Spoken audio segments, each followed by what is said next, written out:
We never know where life will lead us or what may hinder us along the way. But while every day can feel like one big question mark, it doesn't have to. With the right insights, strategies, and solutions from Western and Southern Financial Group, together we can look ahead to leave the unknown behind.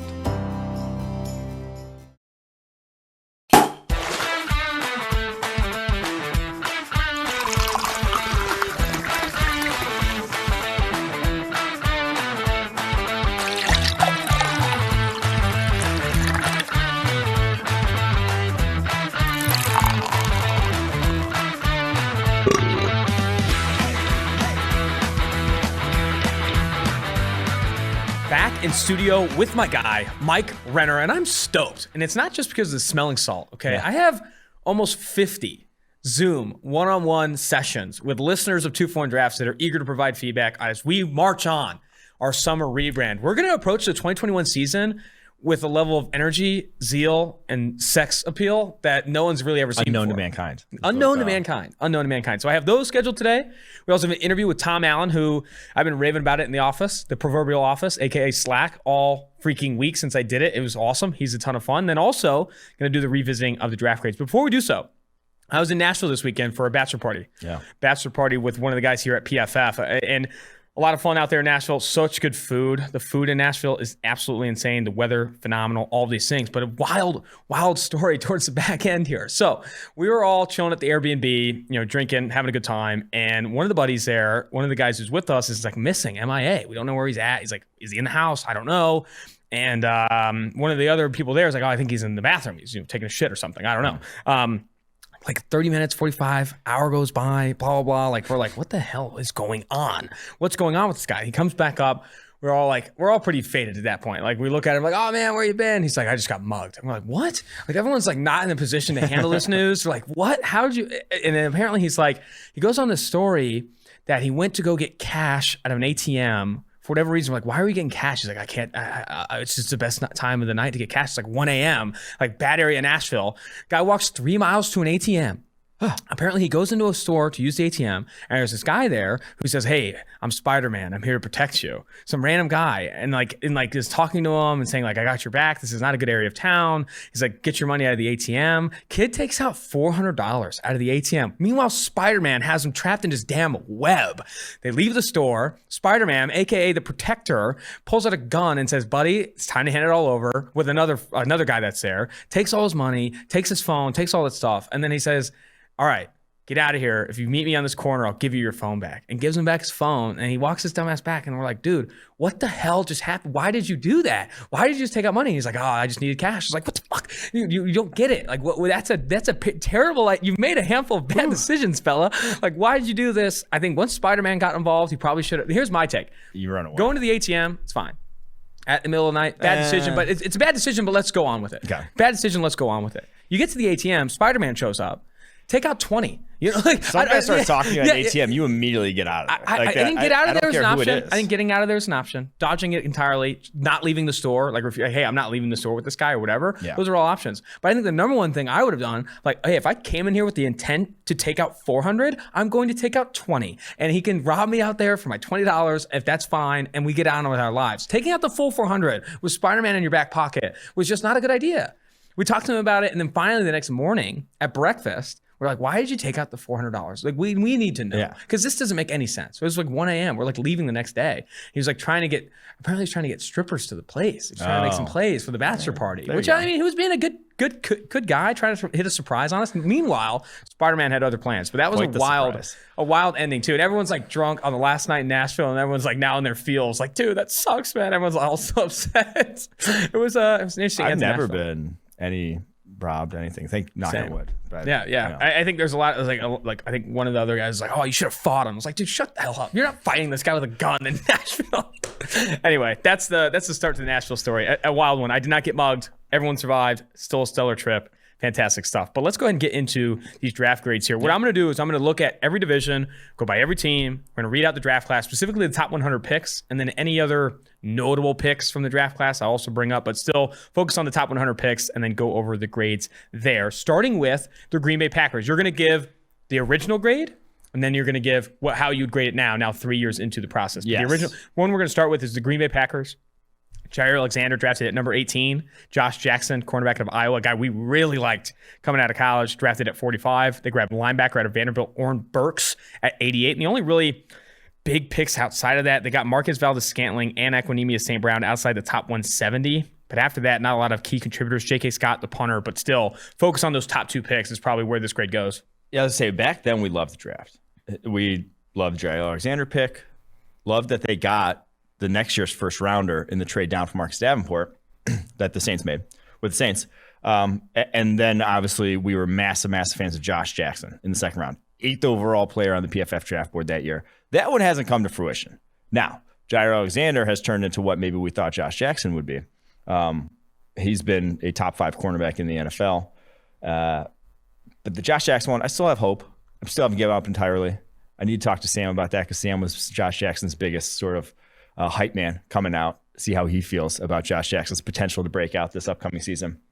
And honestly, he hasn't played too bad when he's been on the football field. He's just had massive problems with penalties and straight up seeing the football field. Like he only played 331 snaps this past year. Like as a rookie back in 2018, he played a lot, 721 snaps. He earned a 64.0 coverage grade. That's not bad for a rookie cornerback.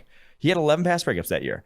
I don't know why he hasn't been able to see the field since, but he hasn't been able to see the field since. So still holding out hope there that we don't look like dumbasses on that one. But what's his best position? Because I think a lot of the discussion when he was coming out was like, does he play outside corner, slot, safety? Outside cornerback. I mean, I think he's outside cornerback, and I think the scheme that they switched to is going to be better for him with Joe Barry there. So we still give it a good grade. I mean, getting a talent like Jair Alexander, I don't care when you get him. If you got him in the 5th round, 2nd round, top 5 overall, that's going to get you a good grade because that's a guy who can make a massive impact and has made a massive impact for your football team. So good grade.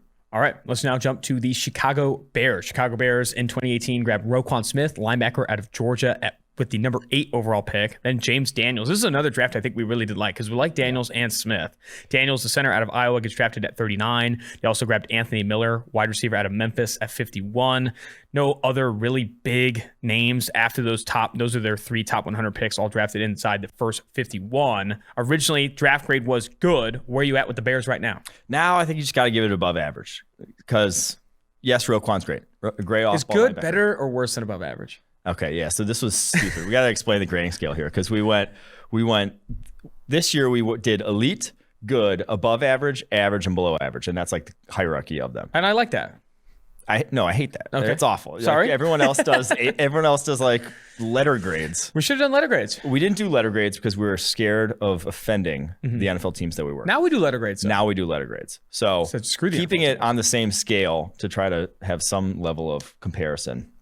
So good is better than above average. Cool. And above average, so there's the 5 tiers.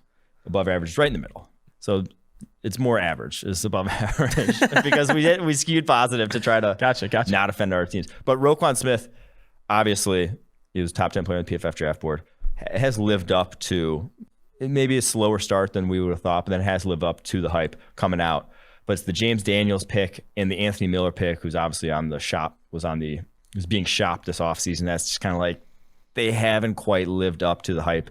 James Daniels this past year obviously got hurt, but a 65.8 overall grade. When he was healthy, 69.9 back in 2019 in his last full season that we saw him. So it's been fine, but 39th overall, a fine guard. Yeah, it's like you would like to do better than that. I think the kind of saving grace here is that Bilal Nichols, defensive tackle, 5th round pick, has actually been a contributor for him, better than your run-of-the-mill 5th rounder for the Bears. Looking at Roquan Smith's grading profile, just turned 24 years old in April of this year, earned an 84.0 coverage grade this past season, easily a career high, and a 67.2 overall grade, another career high for him. Trajectory is pointing up, maybe not significantly. They're going to have to start to think about a contract extension, though, eventually. Are you in a position right now to extend Roquan Smith, or do you want to see it more, obviously, let the 5th-year option play out, et cetera? Yeah, I mean, let the 5th-year option play out with guys. Like I think he's worth it. Like, I do think maybe if you want to create some space by getting them early, sure, by all means. But I'm not a massive fan of 2 years out extending dudes. Plus, just in general in the NFL where injuries are so huge. I also think, and this is a bit of a spicy take here, but I do think off-ball linebacker is getting it, when you start to think about handing out that monster second contract like we do running backs, it's one of those low-value positions on the defensive side of the ball where it's like, okay, are you going to pay Roquan Smith $15, $16 million a year, the same number that you could pay, a top-flight edge rusher? I don't know. Like, that doesn't make a ton of sense to me. We've seen blockbuster linebacker contracts go south pretty quickly. Quan Alexander and CJ Mosley was that last, or even Joe Schobert too has not lived up to the billing. Like, you have not seen linebackers that get paid fat really live up to the billing, because it's a difficult position to play in the NFL. It's also being devalued as people look for more speed and play more defensive backs and those types of things. So it'll be interesting to see what Chicago does with Roquan Smith. Next on the list here is the Minnesota Vikings. Let me pull up their draft class real quickly here. At number 30, Mike Hughes, who I believe they just traded for like a sixth or something. Yeah. It was a rough scene there. Mike Hughes out of UCF always had the size concerns, and I think that showed up in the NFL. At number 2, with the 62nd overall pick, they grabbed Brian O'Neill, offensive tackle out of Pittsburgh. Outside the top 100, Daniel Carlson has panned out. Not for them, but he's panned out, a former 5th-round pick kicker out of Auburn. And then Tyler Conklin, still see snaps for them. Jalen Holmes, I think, is a rotational player for them. But outside of that, it really, at the time, was given a below-average grade. Where are you at with it right now? I mean, it kicks up to average because Brian O'Neill has been a starting caliber tackle now. There hasn't been any great shakes in pass protection, 69.3 pass blocking grade this past year, but he was good in the run game, 83.7 run blocking grade. He is you got a starting caliber tackle at the end of the second round. That's a good pick. Like that, any day of the week, you will take that in the NFL, especially with, how bad the Vikings offensive line has been other places on that line. So he also coming off a career high year, 78.0 in last year. That's he's trending up. That's the saving grace here for them. The Mike Hughes pick. Now, we didn't even hate the Mike Hughes pick at the time. Some people did. They already had some corners in tow. That was kind of, Zimmer always has invested heavily in the cornerback position early on in drafts.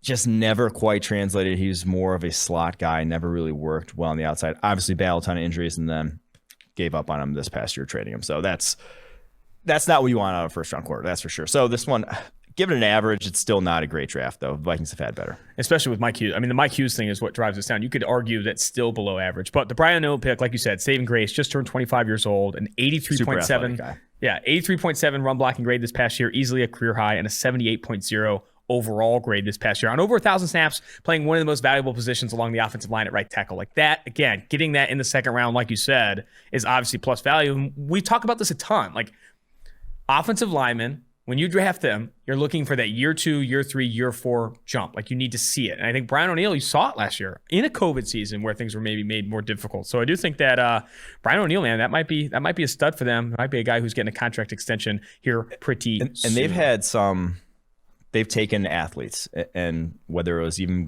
dating back to TJ Clemmings, now Ezra Cleveland this past year. And when you got athletes that are, O'Neill doesn't fall to the second round with how athletic he was without being a developmental, quote unquote, developmental guy. And so you're taking a swing for the fences, and the fact that they hit, when you do hit on a guy like that, it can be very valuable. And O'Neill, that's a hit. Ezra Cleveland, obviously early returns, but he looks like a hit as well. Detroit Lions. I think drafting athletes along the offensive line matters. Something that, Dr. Eric Eager talks about a ton, and what is translatable at offensive tackle. It's measurable. More so than into your offensive line. But at tackle, you need foot speed, you need agility, the broad matters, all that stuff. Even when we talk to Tristan Wirfs, who I will say this, I'm talking to Tristan Wirfs later this week. Going to have him on the podcast again. That's going to be his third time on 2 for 1 Drafts. Dude's an absolute friend of the pod. Absolute friend of the pod. But when we talked to him originally, right after that monster combine, was like, what drill do you think is most translatable to offensive line play? He said broad. And he's like, yeah, well, your broad, buddy, was like the best we've ever seen. So I guess that makes sense. Detroit Lions. Frank Ragnow, center out of Arkansas, drafted at 20, right ahead of Cincinnati Bengals legend Billy Price. I know Quinn is in the back room hitting his fist against the wall. Kerryon Johnson, running back out of Auburn, with the 43rd overall pick. Definitely didn't pan out there. And then Tracy Walker, safety out of Louisiana, at 82. After that, the only notable pick, really, Deshaun Hand at 114, and then Nick Bodden, fullback, San Diego State, 237. Tyrell Crosby's gotten some play, too. Has Tyrell Crosby gotten some play? Yes, he played some this past year. He started at tackle. So, this one... Originally was below average. Originally a below average grade. I give it an average now. And it's because the below average grade. Now we love drag. Now we love the pick at the time. It's just you're attacking Low value positions.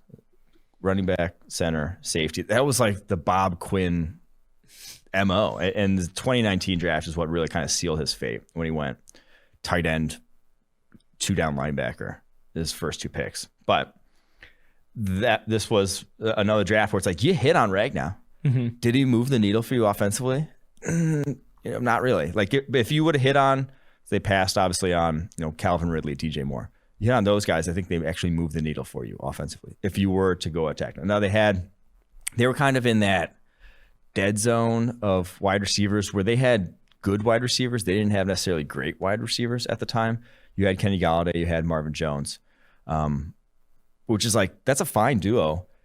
It's not an elite duo. It's not going to lift you into that upper echelon where you can win games just based on your offense. So I think they kind of obviously, like the Ragnow pick, great, but you're still like, even the guys that are making an impact, it's not that big of an impact. I will say Tyrell Crosby, the fact that he played well, it's a 5th rounder this past season is encouraging, but he may not, I don't know if he sees the field this year, and obviously with them drafting Penei Sewell. Tyrell Crosby, I didn't realize did play over 350 snaps this past year, 65.8 overall grade, formerly drafted 114th overall out of, or no, that's Deshaun Hand. I was looking at the wrong player here. 5th. Yeah. Tyrell Crosby, 64.2 overall grade, drafting in the 5th round at 153. Deshaun Hand, how much tape of Deshaun Hand have you watched since that? He had a really, really good rookie season. Great, I believe over 85.0 as a rookie, and has not like had that level of impact since that season. So his grade of that rookie season was from like 2 games. Yeah. He is a super explosive, linear dude. And he just like bull rushed. Who was it that year? I think it was one of the games was against Miami. And they were just like dog shit guards from back in the day. But like if he's got the physical advantage on you, he can do something. But I think it kind of goes back to why he fell all the way to the 4th round. He's got nothing else. He's a linear sort of defensive tackle. And I think you've seen that in the subsequent seasons since then. Before we jump to the NFC South here, we have to bring this up. Adam Schefter tweeting out now that Julio Jones has said he is out of there. He is not returning to Atlanta. Oh, shit. He does not want to go back. He wants to win, are some of the quotes that's coming out from Julio Jones. So I do think that Julio Jones, I'd love to talk a little bit before we get to the NFC South. Obviously, we'll bring up the Falcons here, but what's a good landing spot for Julio Jones? Part of me wants him to go to Cincinnati. Well, Julio Jones to Cincinnati. I know Quinn's interested. He's not going to Cincinnati. No, I don't think he'd have. You'd hinder some of the development of some of the other outside receivers too. I mean, you got 3 wide there. That's fine. Gosh, what is a good landing spot for him? Obviously, people are going to put the tea leaves, the Rodgers situation in Green Bay. Dude, if Green Bay makes a play for Julio that keeps Aaron Rodgers in Green Bay, that would obviously be a great landing spot. I think the Patriots is a more realistic landing spot. Favorites right now, according to betting markets, are San Francisco and Las Vegas. Oof. I don't see how San Francisco, I don't even think that makes sense for them to make a play. Like, they got dudes. You don't need another. Obviously, it'd be fun. But Vegas, I can see, because that kind of fits their MO of just like got screwed into a shiny new object out there that we can go get, make the move. Just like whatever it takes. Can you imagine what John Gruden would do with Julio Jones? That would be Julio to the Bengals. Let's go. Chris Collinsworth coming into the podcast saying Julio to the Bengals. I said Julio to the Bengals. Why not Julio to the Bengals? I love it, man. Let's go. I'm in. Julio to the Bengals. We go Julio to the Bengals. We play him. We have him split. He plays 50% on the outside, 50% in the slot. Moves Tyler Boyd around 4 wide every time. We're running some 4 wide. We're gonna have to run some 4 wide, Zach. I mean, who do you want on the field? Drew Sample, Julio Jones. I'm torn. It's hard to say. Quinn's torn too. Quinn is absolutely torn. Billy Price, Julio Jones, or Drew Sample. It's up to you. No, I do think that good landing spots make sense. I mean, Green Bay, New England, favorites right now, San Francisco and Las Vegas. I don't love either of those landing spots, but those are the favorites. But Cincinnati could be the fun one here. Hometown Cincinnati Bengals. Heard it here first from Chris Collinsworth. All right, let's jump to the NFC South. New Orleans Saints. So then it was a below average grade. Now bump it up to average. They moved heaven and earth for Marcus Davenport. That's right. And it's like he's been good. Like, he has been worthy of drafting 14th overall, I would say. He's not been worth 2 first-round picks. And they really, this was in the stretch of their monster drafts. This one's kind of a dud in the middle of it. Of just, you got Marcus Davenport, you got a good player. You gave up a lot to get him. After that, Traquan Smith, Rick Leonard, Boston Scott, Will Clapp. Like, you didn't get anything else out of this draft, sadly. So like, compared to other drafts around the NFL where you got nobody, I think that's where the below average ones are the ones that really didn't get a player. So you got someone, but this is still, the Saints have been better than this. They've been better than this. Yeah, Marcus Davenport at 14th overall after trading multiple first-round picks to go get him. Traquan Smith, third-round pick at 91st overall. And then after that, like, Rick Leonard has had some success in the NFL, drafted at 127. No, did he even make? I think he got cut. Yeah, that's true. Will Clapp, kind of. Yeah, this was not a great draft class. Where'd you leave it at? I didn't even hear it. Average. Sadly, because of Davenport. Yeah, that one's borderline below average though. Yeah, I think I would agree. All right, let's now get to the Buccaneers here. Sorry. The Julio news. Chris Collinsworth jumping in the podcast randomly kind of got me. All right, round 1, pick 12, Vita Vea, defensive tackle, Washington. Then at 38, they grabbed Ronald Jones. Did not love the pick at the time, but they grabbed Ronald Jones at 38. Then MJ Stewart, a corner that they drafted at 53, kind of corner safety, whatever. He did not pan out. He's not with the team anymore. And then Carlton Davis at 63, monster pick by them. Yeah, Alex Kappa in the 3rd round, offensive tackle out of Humboldt State. Jordan Whitehead at 117. Even Justin Watson, wide receiver at 144, and then Jack Sitchie, linebacker, Wisconsin at 202. Sitchie couldn't stay healthy. Sitchie really couldn't. But it was good then. We gave it a good grade. Right now, it's still good. I mean, the Vita Vea one, we were like, nose tackle versus Derwin James, and Vita Vea has justified it. The next pick, Deron Payne, did not justify it, like going over Derwin James. Now, I'd still probably rather have Derwin James, but Vita Vea, the best nose tackle in the NFL right now. I don't think that's a debate. He is an impact player, run, pass, whatever. This is what you dream of when you draft a nose tackle 12th overall. It's Vita Vea. So that pick, massive hit. And this is kind of the tone-setting draft. Emphasis on massive. Emphasis. Big time. This is the tone-setting draft where it's like you just went corner at 53 and you go corner again at 63. This is what started sort of we're going to invest in our secondary. And the Carlton Davis one hit. MJ Stewart one didn't. MJ Stewart was a slot cornerback coming out of North Carolina. We were fans of him.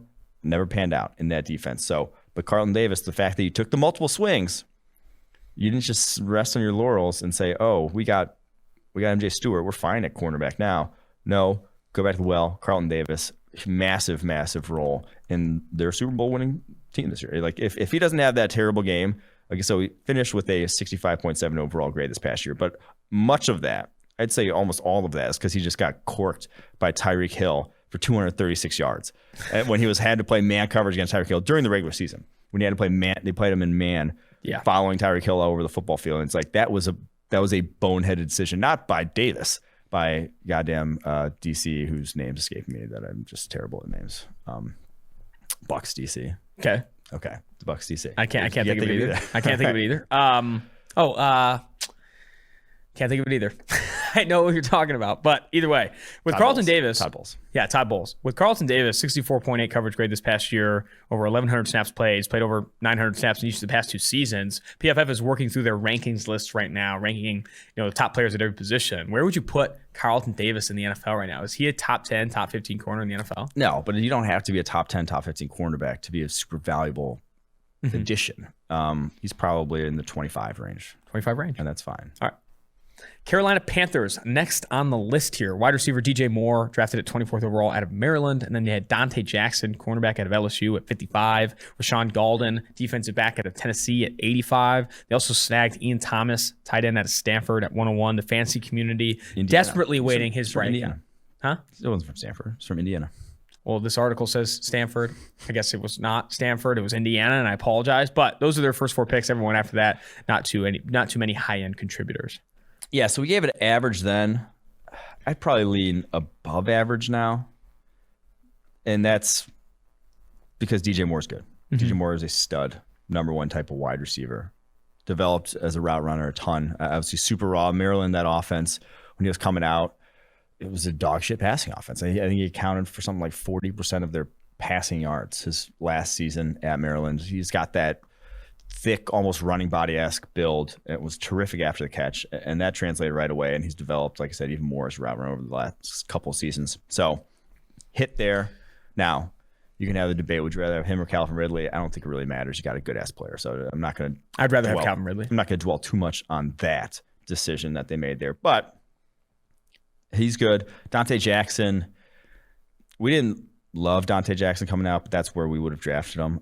He went 55th overall. He's been okay. You know, I think he's been not necessarily like. I thought it was going to be a lot better. Yeah, like I think with his speed, with his explosiveness coming out, he ran 4.3. Can jump out of the gym. Thought he could be a guy who's better at the next level than he was in college. Just really has not come to fruition with him there. So really, this above average grade. Now, I know he's a fine starter. Like he's a starting cornerback in the NFL. You're just not getting super high level play out of him. So this grade above average because DJ Moore's DJ Moore. He's also one of 3, I think, cornerbacks in the NFL that see significant reps on the outside with 30-inch arms or smaller. He's got some short arms there sticking out there on the outside. The other thing I'll mention here, too, is that with DJ Moore, I'd confidently take Calvin Ridley over DJ Moore if given the opportunity, but only 24 years old. And I think what we've seen, we talk a lot about what translates from college to the NFL. I think what we've seen translate significantly since we've been grading college football in 2014 and tracking these things is yards after the catch and force plus tackle ability. Like you see that translate from these guys coming out of Power 5 conferences and entering the NFL with high-end yak ability, whether that's percentage of yards gained after the catch, force missed tackles. I like to look at average depth of reception versus yards after the catch, those types of things. DJ Moore was exactly that at Maryland, and you're seeing that in the NFL. And I think part of that is his frame, and part of that is just having that natural looseness to break tackles and make plays after the catch. So we've seen that definitely translate in his NFL career. All right, moving forward here. He also got thrown a ton of underneath stuff. I think his average depth to target was pretty low this past season, or actually up 13.7. I think they maybe fed more of that to Robbie, but still getting a ton of yards after the catch. Yeah, he had in a his different career. role this past year for sure. All right, moving to. Oh, sorry, I just lost my Falcons. Moving to the Atlanta Falcons. Give me your reevaluation of the Atlanta Falcons. They got Calvin Ridley at 26, Isaiah Oliver, quarterback out of Colorado at 58, Deidrin Sanat, DI out of USF at 90. They also got Cheeto Smith, running back out of Southern Miss at 126. And they actually hit on some of these 6-rounders here. Russell Gage, wide receiver at LSU at 194, and Foye Oluokun, linebacker out of Yale at 200. So some contributors across the board there. Yeah, I think at the time we gave it a good grade. We thought the Oliver pick was someone who could develop. Now he's been rough. It's been lean years for him. He was 36th on our draft board, goes 58th. So we liked the value there with that. Has not, again, another player who hasn't obviously lived up to that. But the Ridley one, slam dunk, great pick.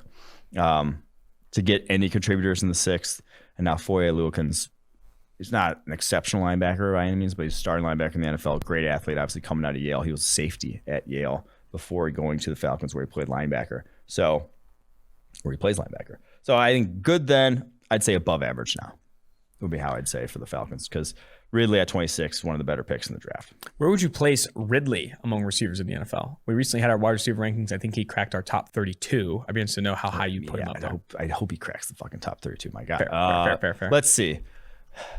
I'll tell you where we rank them. I'd say somewhere around the low 20s for Calvin Ridley. There's a lot of dudes out there. Right, we had him at 11.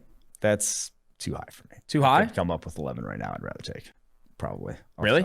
Okay, don't do it. Don't come up with a top bad. I kind of like the 11. They did have him ahead of Amari Cooper, which is a farce. Anthony Tresh. He's not better than Amari Anthony Cooper. Tresh put this article together, and his Amari Cooper slander. He's ahead of DK Metcalf on this list, which he's not. I'd rather have DK Metcalf. I'd rather have DK Metcalf. What about Justin Jefferson?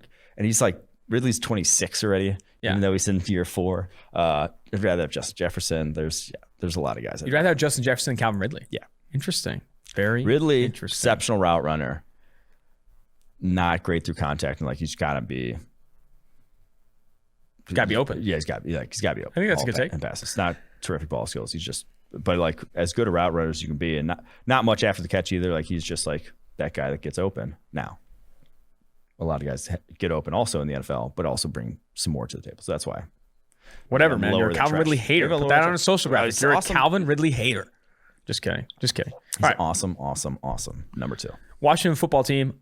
Right here, first round pick at 13, Deron Payne, defensive tackle out of Alabama. At second round pick 59, Darius Geis. I thought Darius Geis was going to be good. Off field and injuries turned him into the opposite of good. Third round pick at 74. They grabbed Jerron Christian at Louisville, offensive tackle. Troy Apke, safety out of Penn State at 109. Tim Settle, a guy that we really liked at 163. We did not really like Tim Settle. You didn't really like Tim Settle? No. I liked Tim Settle at 153. That's good value. 163. Then after that, Sean Dion Hamilton, linebacker out of Alabama. Greg Stroman, cornerback out of Virginia Tech in the 7th round. And Trey Quinn, wide receiver out of SMU. I'm trying to figure out how we gave this a good grade coming out. Is that what are you looking at the article from back then? I am. We did give it a good grade. We gave it a good grade. That's just like, that has to be a misprint. We had Deron Payne 37th on the PFF draft board that year. And we still gave it a good grade? We gave it a good grade. Wow. Like, and we had Darius Geis 45th. Like, we were high on him compared to the running back class, but still a running back. That's kind of atrocious. Yeah, I don't know what. I think that just has to be a misprint because maybe it's all because of the Tim Settle pick. We had because then we had Jerron Christian, their 74th pick. We had him 145 overall. He's been not good. So this is a below average draft. I mean, Deron Payne's he has not been an impact nose tackle. Like, he has been a guy who can start in the NFL. But when you draft nose tackle 13th overall, they better look like fucking Villa to justify. They better look like Dexter Lawrence. This past season, career year, Deron Payne 70.6 overall grade. 74.8 run grade. He's fine. He is not the guy you draft 13th overall. He's not a guy you passed Derwin James on again. We keep going back to him. And everyone passed on Derwin James. Derwin James fell at 17th overall. So a lot of teams passed on him, and you don't pass on Derwin James for a Deron Payne.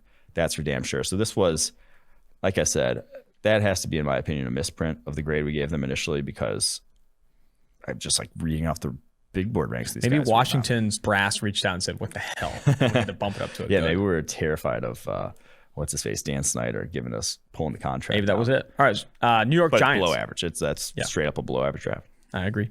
New York Giants, number 2 overall, Saquon Barkley, obviously running back at Penn State. Number 2, second round pick at 34, Will Hernandez. We really liked Will Hernandez coming out of UTEP. Number 3 overall pick, 34 overall pick, Will Hernandez. Then Lorenzo Carter, edge defender out of Georgia at 66. BJ Hill, the big boy defensive tackle out of NC State at 69. And then Kyle Lauletta, quarterback out of Richmond at 108. And then RJ McIntosh, defensive tackle out of Miami at 139. This is an interesting one to evaluate because obviously the Saquon Barkley conversation has been had ad nauseum. It was an above average draft originally, according to PFF.com. Where would you put this draft now? There's no way it's anything better than average, right? Yeah. I call it an average draft. Above average, again, I think we were being kind there at the time because we hated the Saquon Barkley pick. Did not make that. No bones about that, obviously. But I think it's because we did love the Will Hernandez pick. We thought he was.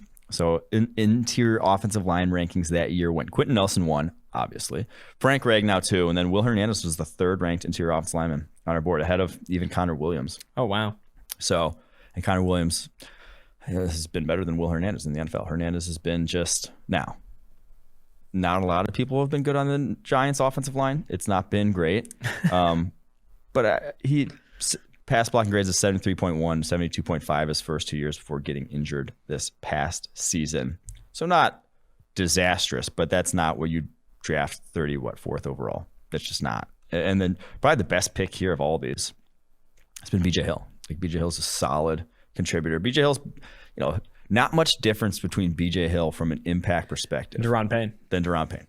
Straight up, BJ Hill might be better than Deron Payne. Wow. Grades wise says, put that on a quote graphic. If more people knew who BJ Hill was. BJ Hill had a 75.9 grade back in 2019 before, obviously, I think he got hurt this past season, or I know he just 75.9 back in 2019. So, and then 73.4 this past year. So BJ Hill's a real contributor on the interior. It's a nice little cherry on top for a 69th overall pick in the 3rd round there. So not the worst draft. I'd give it an average grade now. What was your opinion of the Lorenzo Carter pick at the time? I know a lot of people liked Lorenzo Carter, the edge defender out of Georgia, coming out then.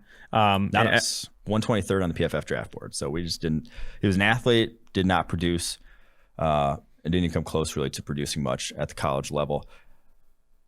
Hasn't been great. 61.0 pass rushing grade this past year. That was a career high for him. So yeah. Also didn't play a ton, only played weeks 1 through 5, but Lorenzo Carter not living up maybe to that 66th overall selection. All right, before we move to America's team, we got to talk about America's life insurance. In these uncertain times, life is full of questions. Like, when should I start talking about or thinking about life insurance? But however difficult these questions may be, Western and Southern can help you answer them. Backed by over 130 years of experience, together we can look ahead to leave the unknown behind. Western Southern Financial Group, life insurance, retirement, and investments. Compensated endorser products issued by member companies of Western Southern Financial Group, Cincinnati, Ohio. Dallas Cowboys, baby. 2018 NFL Draft. We have Dallas Cowboys, Leighton Vander Esch at 19, linebacker out of Boise State. They grabbed Connor Williams, tackle guard convert out of Texas at 50. Michael Gallup, one of PFF's guys, specifically Sam Monson's guys. Sam was a big Michael Gallup guy coming out of Colorado State in 2018. And then after that, some notable picks. Cedric Wilson, the wide receiver out of Boise State. They also picked Bo Scarborough, the running back out of Alabama at 236. Dalton Schultz has contributed well for them at 137, fourth-round pick there. Your opinion of the Dallas Cowboys draft at the time, and then where you would change it now? It got an elite grade from us. Obviously, like I said, we loved the Gallup pick, loved the Connor Williams pick. He was 18th on the PFF draft board that year. Leighton Vander Esch, the dude's been injuries have just derailed his career. Is it injuries? Is it all injuries? Because some people think he's just not good anymore.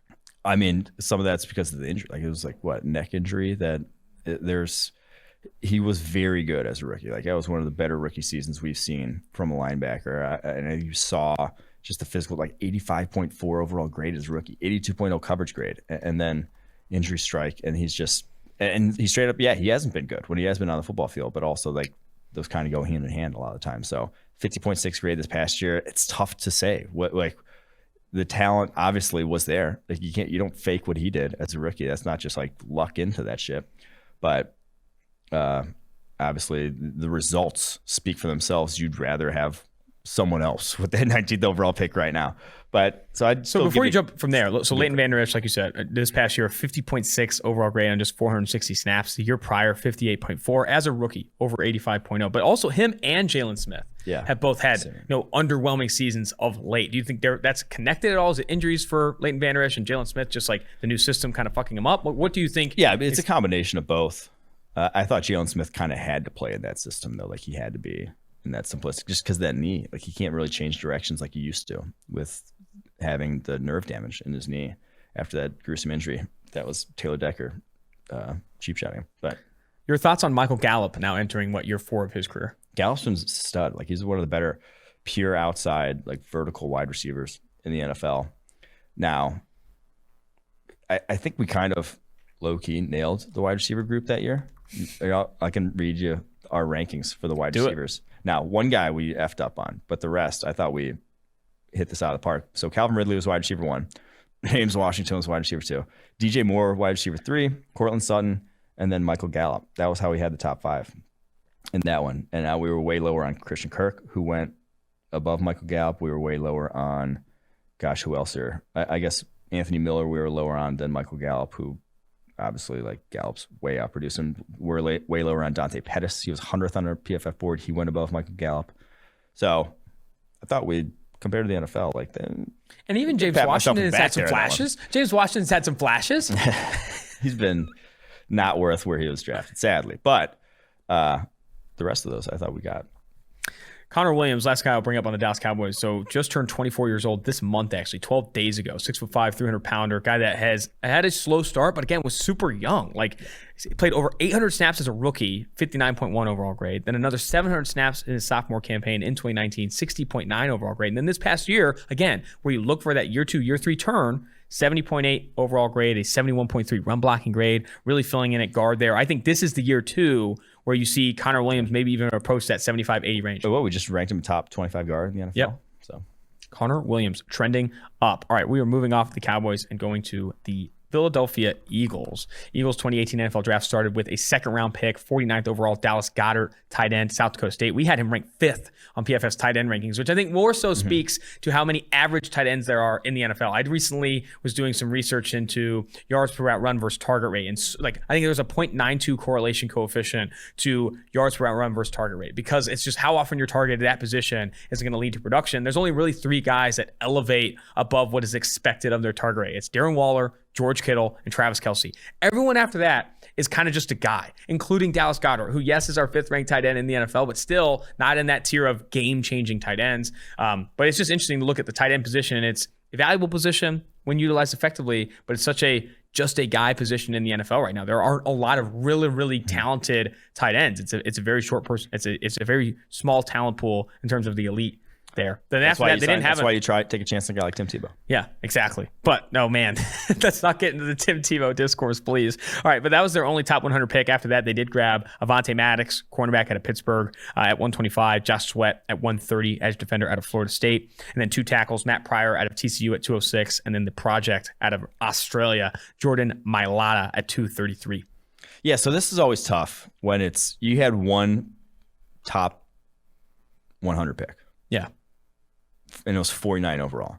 So, like, how do you judge a draft when I think this was the post-Carson Wentz trade? You gave up a lot for that. And so you gave up a lot of picks for that, and that's why you're only so limited draft capital. But we liked what they got with the limited draft capital, and we still do. So we got a good grade then. And I'd still give it a good grade. Like you said, Dallas Goedert's top 5 tight end in the NFL, or is one of the better tight ends in the NFL. You got Jordan Mailata, one of the steals of the draft, played very well this past season. In his first year of actually like seeing the football field, I believe he earned a grade over 70 at tackle, filling in there. And then Josh Sweat's been kind of coming on of late, 73.6 pass rushing grade in 2020, obviously in limited snaps. But to have one top 100 pick and to get 3 contributors, that's a dub. That's a good draft. Very, very good draft. I think it's tough. So what's your opinion of Dallas Goedert versus Travis Kelce? I mean, not Travis Kelce, Zach Ertz. Oh, I mean, dude, Ertz is just like, he's smoked at this point. Like that dude's the explosiveness, the speed. That was never his game, but it is not there. Not there. All right, moving to the Seattle Seahawks. This one's going to be rough, fellas. This one's going to be rough. Rashad Penny, San Diego State legend. I'll say that again. San Diego State legend. A guy that I interviewed multiple times down there after the Battle of the Beaches. San Diego State, drafted at 27th overall. I believe Sam Monson had a piece that's Rashad Penny is worth a first-round pick back in 2018, where our minds maybe a little bit clouded on the running back position. But still, Rashad Penny at 27. Then Rasheem Green, edge defender at USC at 79. Will Dissly, probably the most productive player out of this group. No, Trey Flowers, too. They got Trey Flowers. So Will Dissly, tight end out of Washington, drafted at 120. Shaquem Griffin, edge defender out of UCF at 141. Trey Flowers, the defensive back out of Oklahoma State at 146. Their punter, Michael Dixon, that was another good selection, 149. That's their best selection. Probably is their best selection. But your thoughts on this draft class overall? It stunk. At the time, I guess we gave it an average grade at the time. Maybe being kind. Maybe that's leaning on Sam saying Rashad Penny is worth first round pick. And now he actually has been like, when called upon, dude's averaged 5.2 yards per carry for his career. He's not been bad, but it's also like, that's why you don't draft running back first round. They get hurt and they're replaceable. We saw him get fucking outplayed by Chris Carson over the course of his career. So this is a rough one. This is a rough one in a stretch of rough ones for the Seahawks. Obviously a below average grade. Even the guys that like have played, like Trey Flowers, has gotten to see the field. It's not been good. So the one pick we liked at the time, where I think why we give this an average grade, Jamarco Jones. I'm surprised he was much higher on the PFF draft board than the 5th round where he went. Ohio State offensive tackle. Just has not been able to see the field, not been able to. I think he got hurt early on in his career, and then now it's seen some time at guard, but 51.8 pass blocking grade, 132 pass blocking snaps this past year at guard wasn't exceptional. So we'll see.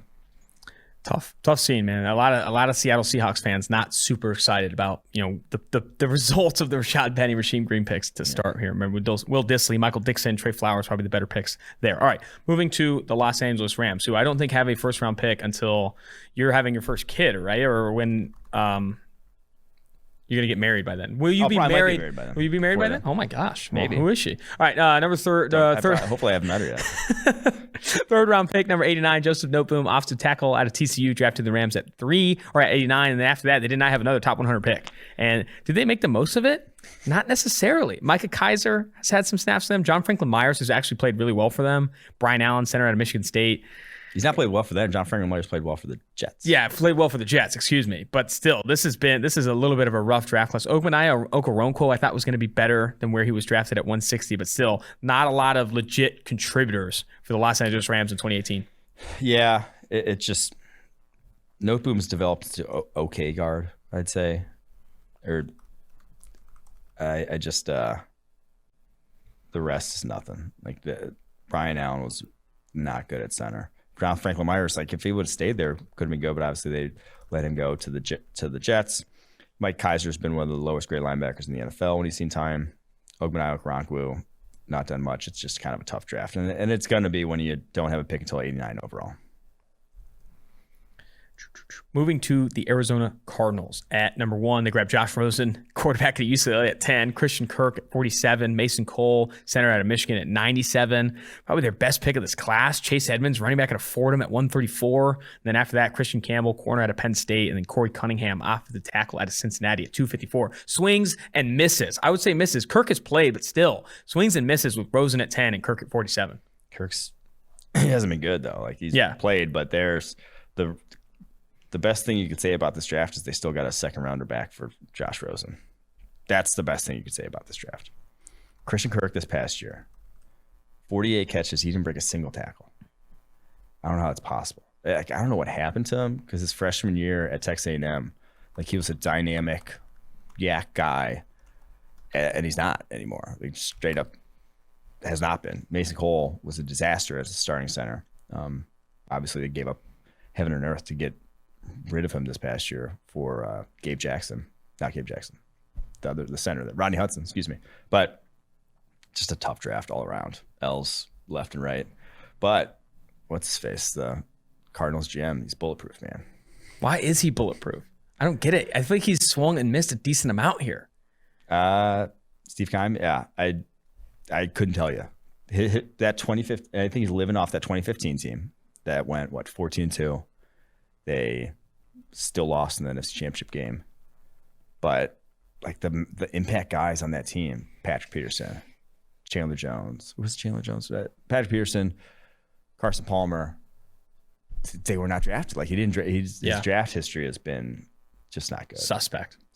San Francisco 49ers at number 9 grabbed Mike McGlinchey off of the tackle at Notre Dame, who started his NFL career really in a good place, but has not like expanded on that, has not taken levels above that his rookie season. At number 44, wide receiver Dante Pettis, who obviously did not pan out in San Francisco, is playing elsewhere. And Fred Warner at 70, easily their best pick of the draft at 70. Fred Warner, linebacker out of BYU. After that, their other top 100 pick was Tarvarius Moore, safety out of Southern Miss. Beyond that, they did pick up DJ Reed, cornerback out of Kansas State at 142, and then Richie James has played for them a little bit, number 240, 7th round pick out of MTSU. Your thoughts overall at the time on this 49ers draft class and maybe now where it's We at? like DJ Reed, and he's actually played well, but for Seattle. So like they let him walk to there. So he's been solid, but it's the Fred Warner pick.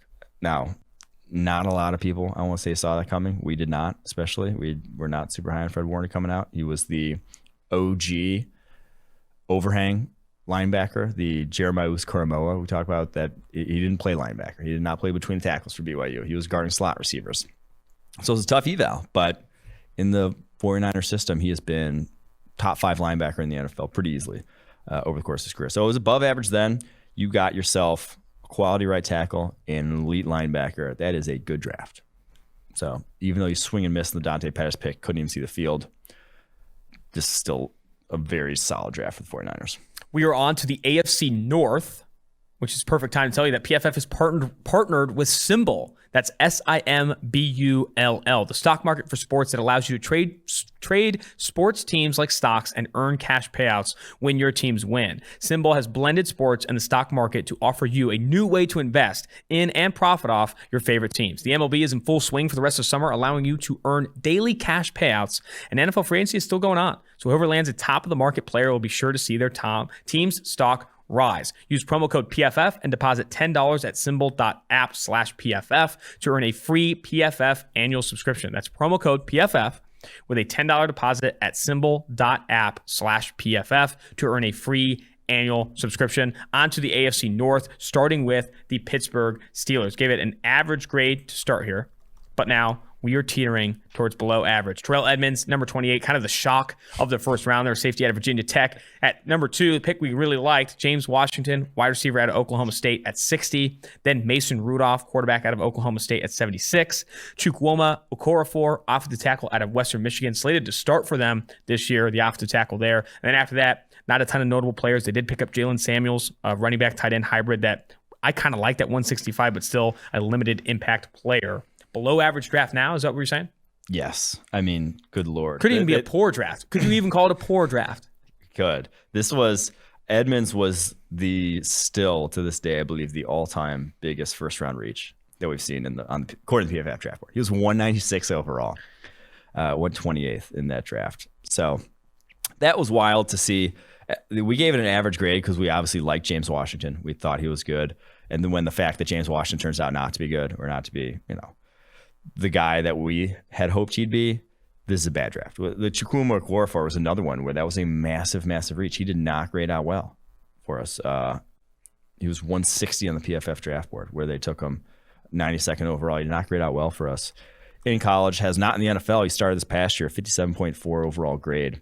Not great. And that was in a fairly easy scheme to pass check for because Ben Roethlisberger had the quickest time to throw in the NFL. So, just not a good draft.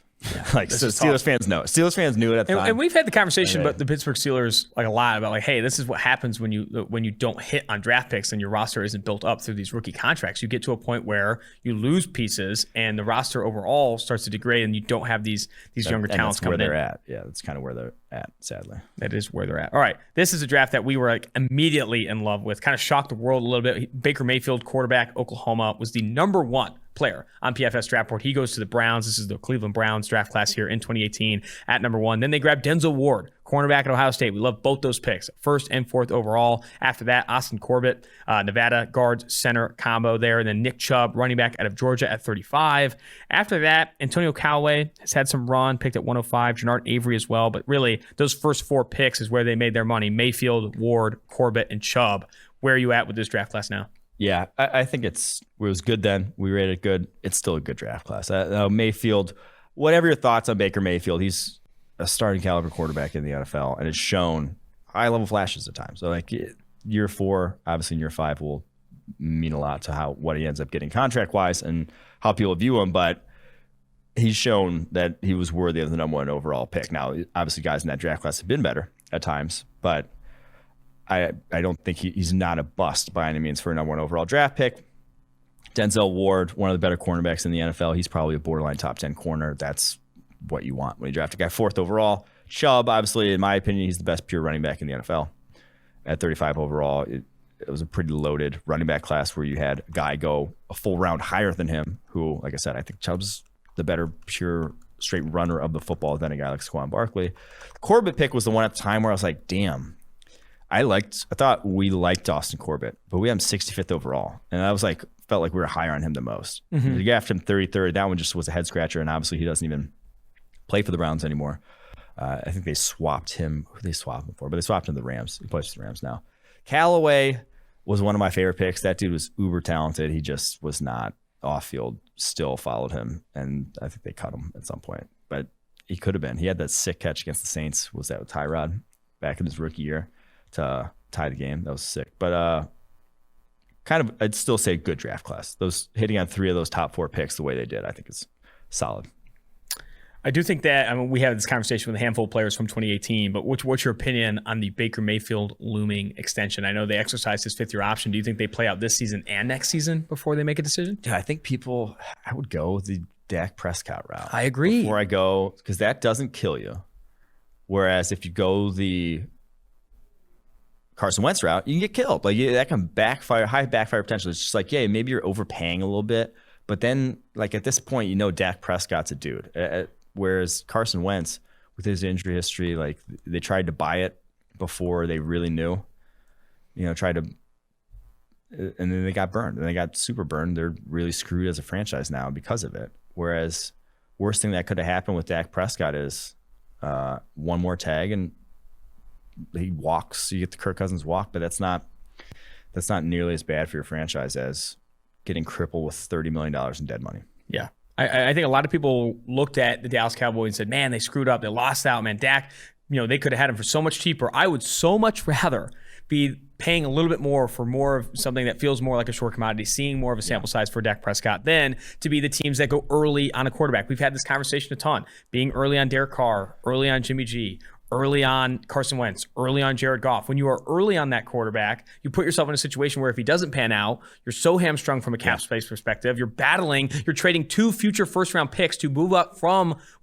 San Francisco was at 12 to 3 to go get a quarterback of the future. That's the problem you could get in if you do pay that quarterback too early. So I do think they'd be smart to let it play out, man. Don't be afraid to let this thing play out and see what happens before you lock in significant money. And I think the same should be said, and this is a hot take, but the same should be said about Lamar Jackson.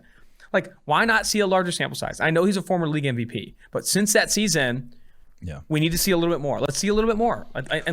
Well, here's the thing. You get 4 more years. Like, you have 4 more years of control of that guy. Lamar Jackson, Baker Mayfield, Josh Allen. Yeah. 4 more years before shit could feasibly hit the fan, and then he just walk. You have to make a play. So it's like, why not wait? Why not wait and see? Because it's for those 4 years, it'll be cheaper than anything, like any of that extension. Yeah. Obviously, you can buy some cap space in those years, but then you're paying for it down the road. So I just think you got time. Mm-hmm. You don't need to be first to market on these extensions. All right, let's talk about the Lamar Jackson draft. Hayden Hurst at 25, tight end at South Carolina, a pick that not a lot of people were big fans of, but then they grab Lamar Jackson after trading up to get to 32 and grab Lamar Jackson, obviously former league MVP, a big slam dunk for the Baltimore Ravens. And after that, too, Orlando Brown Jr. at 83 and Mark Andrews at 86. 2 really, really solid high-end contributors for them. That's really good business, really good value for the Baltimore Ravens.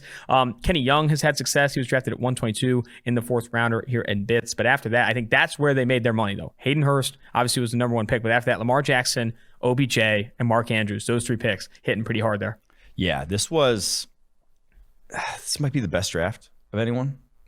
Now, Mark Andrews, like, still a tight end, but he's a top 5 tight end in the NFL. Lamar Jackson, obviously, get that guy at 32, massive pick. And even the Hayden Hurst one, you got a 2nd rounder in return from after a couple of years. Like, I don't know how the hell they swung a 2nd rounder from Atlanta. What a disastrous trade that was from Atlanta. Atlanta might not even get a 2nd rounder back for Julio Jones. I hope they do. I hope they get more than what they give for Hayden Hurst to get Julio Jones. But Orlando Brown, they get a 1st rounder back in return and multiple years of good tackle play. Even Deshaun Elliott's one of the better. They got Sean Elliott in the 6th round, starting safety for them. Fairly solid contributor, 69.6 grade this past year. Like, this is a lot of hits, a lot of talent. It's just, like I said, one of the best drafts just in terms of like hit rate, quality, impact players. They got it all. They, in hindsight, obviously the Hayden Hurst pick and miss, but still, I think they did, like you said, I mean, they hit where they need to hit. Now, this is what we've been waiting for, the Cincinnati Bengals draft class, where after Frank Ragnow was selected, they pigeonholed himself in the center. They still grabbed Billy Price, center out of Ohio State, a guy that did we not have as high as 21 on our draft board, but they draft him at 21. But after that, some hits here. Jesse Bates at 54, safety out of Wake Forest, and Sam Hubbard, who's played a ton for them, coming out of Ohio State, the edge defender at 77. Then Malik Jefferson at 78. That was their 4 top 100 picks. Beyond that, Darius Phillips has played well for them. Obviously, Auden Tate still competing for a job there, drafted at 253. But really, it's been, I think Sam Hubbard and Jesse Bates that have contributed the most. Yeah, Billy Price one keeps us at an average grade, I'd say. I don't know. I think you can maybe make a case for above average because Jason Bates is that good. 54th overall to get a top 3 safety in the NFL that's still a good draft. Not a lot of people come away with that much. So maybe above average, but the Billy Price pick was so bad. I mean, even when he's seen the football field, been a disaster. Obviously, doesn't even see the football field anymore. He's been usurped in the starting lineup. That's the one where it's just like we said at the time, he was 69th on the PFF draft board. Don't know why he didn't. Hubbard has seen the field.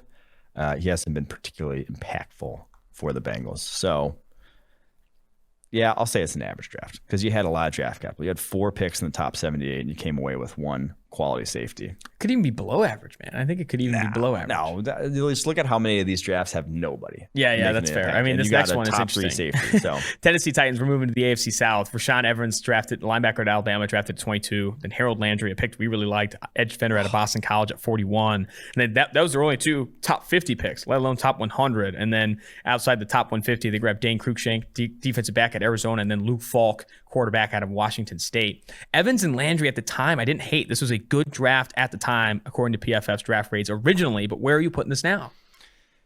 It's an average draft. Now, I don't think Landry's been bad by any means. Like, he has, over the past 2 years, over 110 pressures over the past 2 years. It just doesn't come off the field. He just hasn't been particularly effective on a snap basis. A lot of that is because he's played over 1,100 snaps each of the last 2 years. Like, that's an absurd amount for anyone. Not a lot of guys will grade out well when they never come off the football field. So a 61.1 pass rushing grade. A lot of that's, like I said, because he's basically asked to play every single snap for them. Drops into coverage a lot too in that defense. So he's been fine. The pick there is the Rashaan Evans one. I think they want back. He has not been an impact type of linebacker that you draft in the first round. And we said not a super valuable position. What he brought to the table was he was a strong blitzer. And he's been fine in that regard, but not really overly utilized as such in that Tennessee defense. Really good against the run, though. I mean, he's been good against the run. He's never been a coverage backer. That was the thing. So, all right. Indianapolis Colts are next on the list here. Quentin Nelson, guard out of Notre Dame at 6. Obviously, that was the one where everyone's like, you're getting a 15-year starter, gold jacket, number 6. Then after that, they hit on some more. I mean, this was a really good draft, the Indianapolis Colts. Darius Leonard at 36, linebacker out of South Carolina State. Braden Smith, guard out of Auburn, that they've moved to tackle, and so much that he's been one of the more competent right tackles in the NFL since making that move. Kamoko Toure, edge defender out of Rutgers, has flashed at times, but he's had injuries as well. Tyquan Lewis, edge out of Ohio State. Those are their 4 top 100 picks. And then even after that, Nyheim Hines at 104 has been a contributor for them as well. So an Indianapolis Colts draft class that at the time, we gave it an average. Would you lean above average at this point? Yeah, I think it's an elite draft class. Nice. And now we liked, again, this was more of a positional value argument. Love Nelson coming out, like Braden Smith coming out, but we're like, you got 2 guards. And then the Darius Leonard pick was the one where it's just like, we didn't love Darius Leonard. We didn't know. We didn't have South Carolina State all 22, to be honest. So that one was a tough one to even really evaluate properly. Didn't love Kamoko Toure, Tyquan Lewis. Those ones have kind of been duds, and I think they've continued to search for their replacements. And obviously this past draft drafted 2 defensive ends to try to take their job. So those guys have been kind of washes, but the biggest thing here, I think, is why it was the process of going back and getting Quentin Nelson, like making that trade to get all that draft capital when the team right in front of you, Giants. Obviously people always say the Giants aren't going to trade with the Jets, whatever, they're across town, but it's like, the Giants, if they were going to draft Saquon Barkley, you're going to draft a running back, you're going to draft a guard, trade back and do it. If you really want to get one of those guys that's a low value position, you can get an absolute haul, and that's what the Colts did from the Jets, because the Jets wanted a quarterback. And so great process there from Chris Ballard, which we say a lot on this show. Yeah, I mean, they have done it's a big reason why, even with Carson Wentz, as their quarterback, who's obviously an uncertainty after a really bad season, is still considered a top 15 team in the NFL. I think they're 11 on PFF's power rankings because of how well they've drafted. They have so many talented players still on rookie contracts. I think they've done a really good job too. Eberflus specifically putting those players in a position to succeed. A guy that has put together a defense where people can actually have success, and they definitely have. Moving to the Texans, and I think this is going to be better than their previous draft. But Texans. Oh, computer's freezing up. Not ideal. We gave the Texans an average grade. There you go. So they didn't have a pick until 68 overall. This is another one. This was impacted by the Deshaun Watson trade. They gave up draft capital for it. So they didn't have a pick until 68, but they did have 3 third-rounders. Those ended up being Justin Reed, easily their biggest hit in that draft. Probably is their biggest hit since Deshaun Watson, I would say. Yeah, absolutely. As far as draft pick goes, so the safety out of Stanford, then Martinez Rankin, the offensive tackle out of Mississippi State, and Jordan Akins, tight end out of UCF. We did not like the Rankin pick. The Rankin pick has not come to fruition. He was 159th in the PFF draft board. He has not come good since then. Reed, though, still keeps us at an average grade, I'd say. Maybe that's harsh because they didn't really have a ton of draft capital and they still got a quality starting safety, but it's not a good draft class still. Like, you're just looking at year on year, did I bring in talent? You really didn't bring in much talent in this draft class. This class as well. We're going to move to the Jacksonville Jaguars. Taven Bryan at 29, defensive tackle out of Florida. And then at 61, they did grab DJ Chark, which is obviously a hit for them. He's played well when healthy. And then Ronnie Harrison, now playing for the Cleveland Browns, but that was their 3. Yeah. Not their 3 top 100 picks. After that, Will Richardson, offensive tackle out of NC State at 129, and no other real legitimate contributors. Leon Jacobs has played a little bit for them, but still, that Taven Bryan pick, I think, is a big reason why this draft grade will not look pretty now 3 years removed. Yeah, Taven Bryan was a project defensive tackle. Super athletic dude, but just has not shown the sort of improvement that you'd like. Now, 75.5 grade back in 2019, actually, but then this past year only 59.0. There still could be something there. He's still only 25, but this is an average draft. DJ Chark, obviously the saving grace for this draft, has been a legit deep threat. But that's, and again, this is kind of why they were the number 1 overall pick this year. That's those aren't, obviously with Chark being injured, those aren't impact players otherwise. They traded away Ronnie Harrison. I'm sure this is going to be one of the bigger draft grade increases just based off Josh Allen having so much success. But the Buffalo Bills, they grab Josh Allen at 7. and Tremaine Edmonds, linebacker, Virginia Tech at 16, and Harrison Phillips, defensive tackle out of Stanford at 96. Wyatt Teller then at 166. Obviously playing really well for the Browns now, but still good identifying talent there. What was your take on this draft class? I was gonna say it was an average draft at the time just because we didn't like any of the other picks. Obviously, our idea of Josh, or our opinion of Josh Allen, well known at this point, and what we thought of him as a prospect coming out. That's why this is an elite draft, because you got a guy like that. You couldn't give a shit about the other picks, and honestly, they're not a lot of impact guys. Now they're playing meaningful snaps, but Tremaine Edmonds has not been a good linebacker. The one pick we did love at the time, and he still is good, but he's not playing for them. It's Wyatt Teller. He was 53rd on the PFF draft board that year. Wow. Goes 166. Obviously, they give up on him, trade him away to the Browns, and now he's top 5 guard in the NFL, top 10 guard in the NFL. He's been exceptional. So, sadly, they would like that. I think they'd like a do-over on that trade. They probably would. Wyatt Teller, man. What was the biggest thing about Wyatt Teller coming out? Why do you think he fell as far as he did? And why? I don't know. He had like weird off-field issues where he actually got benched his last year at Virginia Tech. Now, he was awesome, but he would get benched. Never really. I don't know why. Like, that didn't come out into the public, but that probably impacted why he falls all the way to 166. But the tape was awesome. I loved him. Miami Dolphins, Minkah Fitzpatrick drafted at 11 overall, safety out of Alabama, safety cornerback. And then 42, Mike Gesicki, tight end, Penn State at 42. Jerome Baker, linebacker of Ohio State, drafted at 73. Those were their 3 top 100 picks in that draft. After that, some notables, Durham Smythe still plays for this team. Kalen Ballage, running back of Arizona State, plays for another team. But there, Jason Sanders has been good, not for the Dolphins, or no, for the Dolphins. But still, not an ideal draft after their top 100 picks. Minkah Fitzpatrick was obviously a hit, but they trade him away. Tough scene. That one's tough. Like, good, but it's you trade away Minkah Fitzpatrick, trade away the guy that would make this good. So it was good at the time because we love Minkah Fitzpatrick coming out. I believe he was top 10 player on the PFF draft board that year. But then he was 10th on the PFF draft board. They get him at 11. Been a fantastic safety, a top 5 safety in the NFL, but he doesn't, like I said, doesn't play a few. Gesicki's been kind of a one-trick receiving option. Who's that trick's been? It's not among the upper echelon. Freak athlete, but he does not play kind of up to that testing numbers on the football field. So I guess just calling this an average draft. Like, you got a few contributors, but I don't think like for having the 11th overall pick, you could have gotten more. I do think that.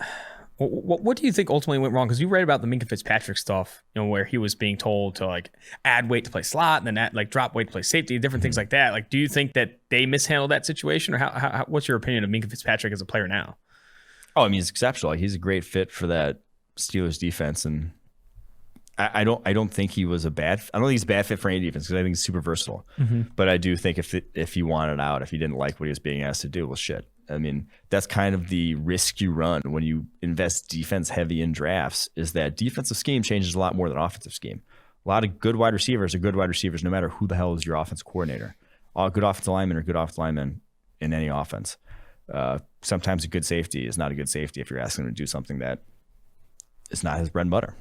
It's a very good take. All right, New England Patriots. Number 23, they grab Isaiah Wynn, offensive tackle out of Georgia. 31, Sony Michel, running back out of Georgia. That was when, after that happened, you're going to disagree with Bill Belichick? You think Bill Belichick doesn't know the running back value? But then also, like, he plays all right in the playoffs, and they're like, that's one of them Super Bowl. It's like, that didn't win the Super Bowl. Yeah. Then Duke Dawson. I really like Duke Dawson coming out of Florida. What was your opinion of Dawson coming out? I can't remember watching him, to be honest. Really? Slot cornerback, Florida, 56 overall. And after that, that was their 3 top 100 picks. Analyst, though. Huh? This is before I was the lead draft analyst. Of course. Isaiah Wynn, Sony Michel, and Duke Dawson, they're 3 top 100 picks. And then they pick up Jawan Bentley, a guy that's played well for them when healthy. He hasn't played a ton, though, is the thing. And 143 after that, not a lot of contributors here for the New England Patriots. Yeah, so average grade, because you look at Isaiah Wynn's solid left tackle, but then Sony Michel and Duke Dawson, your other 2 picks in the top first 2 rounds. You could have done so much better with picks 31 and 56 in that year's draft. You just go back and look at the guys selected, even like Sony Michel versus Nick Chubb, who were similarly ranged. Nick Chubb goes off the board 4 picks later.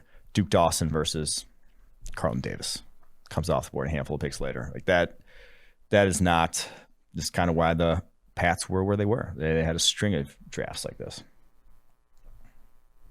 Moving now to the single biggest faller draft. So in this is terms the biggest of our fall. opinion versus Sam Darnold at 3 to New York Jets. And then you have number 72, Nathan Shepard, defensive tackle out of Fort Hays State. 107, Chris Herndon, the 4th, tight end in Miami. We like the Perry Nickerson pick, cornerback at Tulane. we liked a ton of their day 3. Fularanzu Fatukasi, defensive tackle out of Connecticut, who's played actually, We love Fularanzu Fatukasi coming out. He's actually been solid. So you originally gave this an elite grade. Where is it now? Average? Below average? Now, Fatukasi's kind of a player. Like, he's a solid nose tackle. That's why they were willing to give up, Steve McClendon. He's a good nose tackle. Nathan Shepard was the one where I love Nathan Shepard's tape. Now, it was Fort Hays State. He was not obviously big time college, high level college football player, but when he went to I believe it was at the Senior Bowl, looked really good there. Just super strong dude. I don't know what happened this past season because he went from 65.8 grade as a rookie, 71.3 in year 2, 50.7 this past. Just a different player, not an impact guy. I thought he was going to take that next step in his development, really hasn't. So that one's still a TBD, but burning up the 3 overall pick and giving up as much as they did on Sam Darnold just has to. Yeah, because you have to factor in the trade up as well. Yeah, they gave up all their second rounders for him. So, all right, we are on to the Kansas City Chiefs. Kansas City Chiefs, originally draft grade for them, you gave them a below average, and still today, a below average draft class for the Kansas City Chiefs. They started with Breland Speaks at 46 overall, edge defender out of Ole Miss, and then Derek Nottie, really investing in the defensive line at 75, and then at 100, Dorian O'Daniel, linebacker out of Clemson. They do not have, Derek Nottie is probably the best player of this class, right? And still like a low impact position, below average grade, probably justified. Yeah, their first 3 picks were all lower on than where they went. Breland Speaks was one of the biggest reaches in that entire draft. He was like 200 for us. I just didn't see it. Like, he wasn't that high end of an athlete where it's like this guy is he's got the traits to project. No, and he hasn't been good in the NFL either. So I don't know what that one was all about. Pick 46. Now Nadi is a solid run stuffing DT, whatever. That's where you draft a run stuffing DT. No debate there. But it's still, if that's all you got in this draft, which that's all they got in this draft, that's got to be a below average draft. Moving to the Las Vegas Raiders, Colton Miller at 15, PJ Hall, defensive tackle to Sam Houston State at 57, Brandon Parker, offensive tackle with the first pick of the 3rd round at 65, Arden Key, edge defender at LSU at 87. Notable outside the top 100 was Maurice Hurst at 140, a pick we really liked. I think he was top 5 on PFF draft board. Best pick. The guy is a good player. Yeah, he's good. and just got cut by them. Yeah, and he got cut. Arden Key got cut. PJ Hall has been cut. Brandon Parker, I think, is battling for a roster spot. We originally gave this an average. I think you're moving it up to an above average because, again, Colton Miller, that's a hit. You hit an offensive tackle like that. Yep. They already gave him an extension. It's a high value position, a guy that's panned out well and developed well over the past 2 years. Plus, it's like Maurice Hurst was a solid pass rushing interior dude, like a solid sub package pass rusher on the interior. Now, the fact that they cut him, that is kind of irregardless of did they get a good player. They got a good player in the draft. So to get a Colton Miller, quality starting tackle, and a guy like Maurice Hurst, it's a good draft. But just don't cut Maurice Hurst. It's kind of the thing. The PJ Hall picks, the PJ Hall and Brandon Parker picks are also bad. Both those picks were reaches at the time. Arden Key was thought to be a value at 87, but even he didn't pan out. He was another guy. It was the off field and he showed up to the combine 231 pounds, Arden Key. Yeah. I don't know what you're thinking. Like, you're in a pass rusher. Something happened with him over the course of LSU because his freshman year at LSU was awesome. For him to be as bad as he was then after that. Sad. It's a sad story, honestly. Yep. All right. Los Angeles Chargers, Derwin James at 17, the pick that everyone wanted, who was drafting inside the first 15 picks. And then Uchenna Nwosu, edge defender out of USC at 48. Justin Jones, defensive tackle at NC State at 84. That was their 3 top 100 picks. After that, not a lot of high-end contributors. Derwin James being the biggest hit here, but man, can't stay healthy. Yeah. No, that's kind of irregardless of what they got. Like, draft decision wise, they knocked it out. Yeah, absolutely. They got an awesome safety.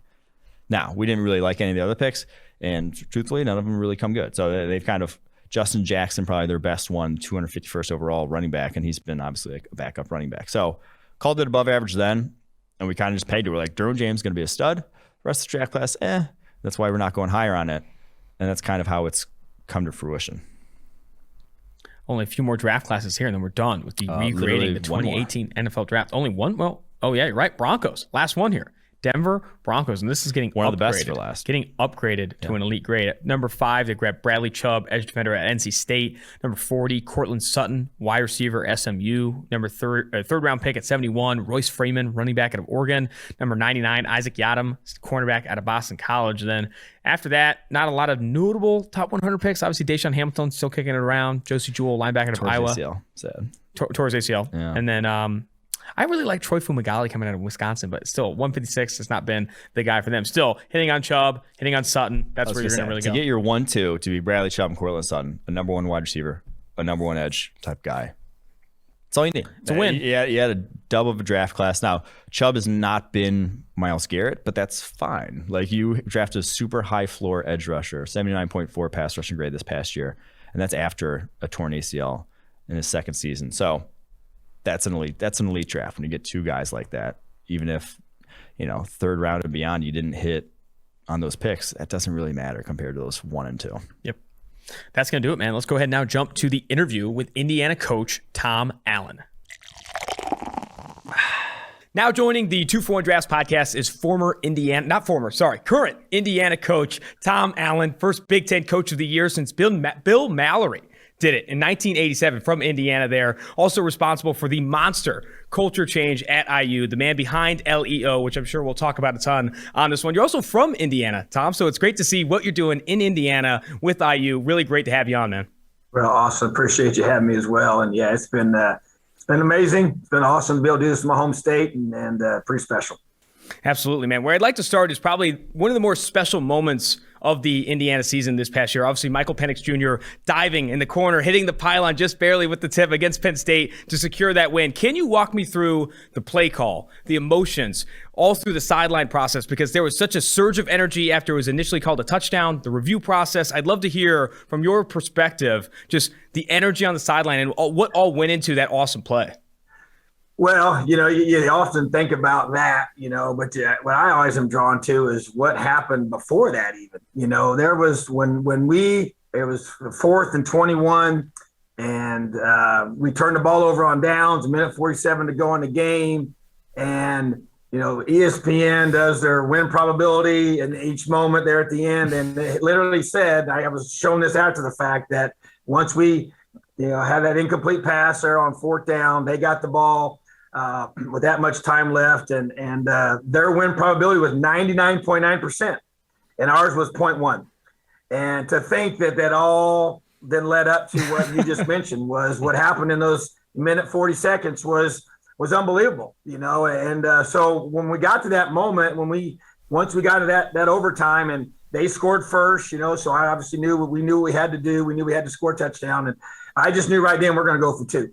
I didn't tell the guys right away, but once we got into that, I think maybe the second down of that, I was like, guys, you just know we're going to get the 2-point play ready. We're going, because you don't get to that point and come back the way we did, because we led the whole game, but then at the end, obviously, we let the lead slip away, and then they, really had a chance to finish it out, and we were in that position. So I'm like, you know what? Hey, we got the number 7th ranked team in the country with 1 play from the 3-yard line with ball in the hands of our best player. I like our chances. We called the name of the route was Railroad, which is a crossing route for us and a meshing route type concept. And he had his progression to go through.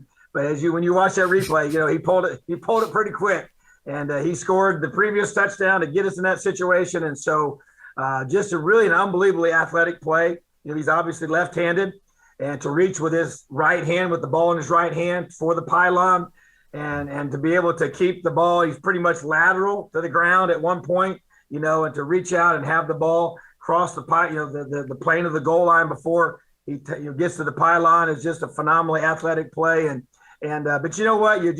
it's about players making plays, and you put the ball in the hands of your best players. And like you said, he has read progression, but I think he knew he wanted to run that thing in from the beginning, and he trusted himself, and he made a phenomenal play. I mean, it's obviously debated, but once the ruling on the field was what it was, I knew it was probably going to be hard to overturn that. There's no doubt it was very close. I mean, you could debate it, and it probably depends on what fan base you're from to whether you thought he got in or not. But once the ruling on the field was a touchdown, you knew that was in our favor. But even then, though, you have that delay.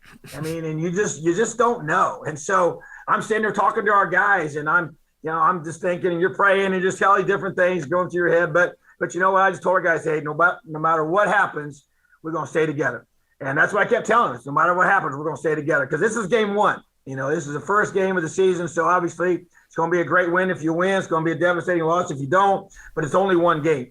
And so I was trying to prepare our guys for that. But, man, at the same time, when they gave the ruling, man, it was just, it was pretty efficient. He got in there and he put the hands up, and, man, we just took off running. Everybody just takes off running, just grabbing somebody to hug.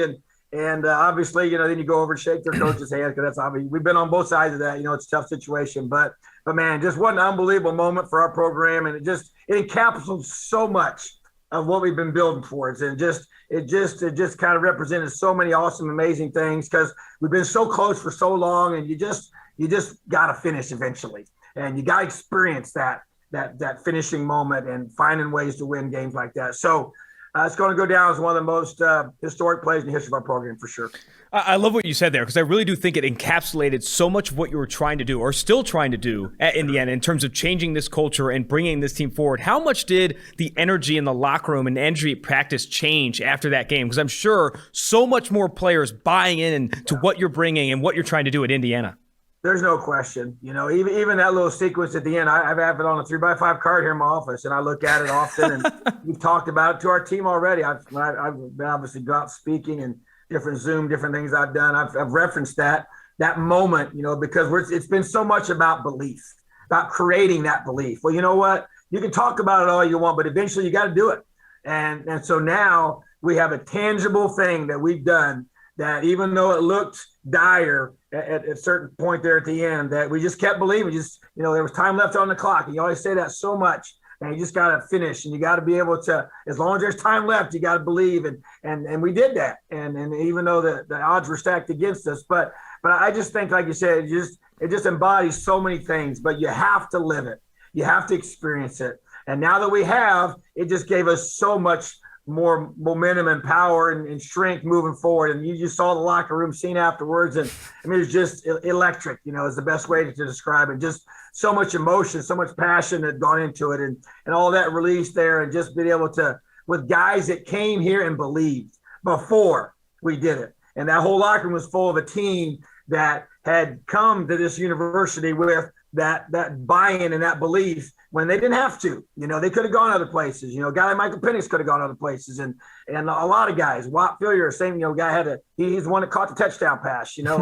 And just all the different guys that played such a huge role, and even the guys off the field that don't even get to play, man, they're celebrating like they scored the winning touchdown. Because that's what happens when you got a culture and a team that believes in each other, and they don't make it about themselves. So all that was just embodied in that moment, and it definitely gave us a lot of momentum and confidence moving forward. I think the rest of the season was indicative of that.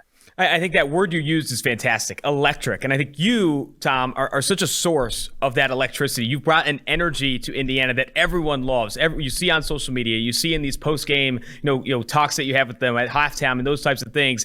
Where does that, electricity originate? Because obviously you've brought a huge culture change. You bring this energy every single day. You see player interviews with people from Indiana or players from Indiana talk about your energy every single day. How important is that? How important is it for you to be the center of it all? Well, it's, everything's, rises and falls off of leadership. I believe that leadership is influence. And in the position I'm in, I have an opportunity to influence the players that are around us and the coaches that are around us and everybody that's part of this program. And so, I have to lead that way. And to me, it starts with, you got to take care of yourself. And I run a lot. I train. I got to be in good shape to coach with the energy I coach. I mean, that's being serious. I really do. And because I can't, be all bent over and not being able to get my breath if I'm going to lead. So I just think it's a daily example of having good habits myself and trying to do a great job of understanding that. But I think the biggest part of it is when you know your purpose. And when you know your purpose, and I believe I was created to be a football coach. I just think that's just what I was put on this earth to do.